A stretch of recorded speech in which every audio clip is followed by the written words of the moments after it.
رسول الله صلی الله علیه وسلم وفرمایل: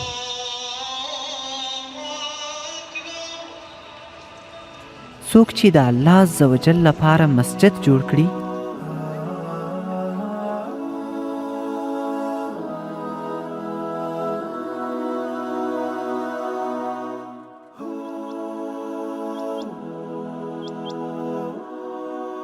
که څه هم د مرغه د هګیو د ځالې په اندازه وي،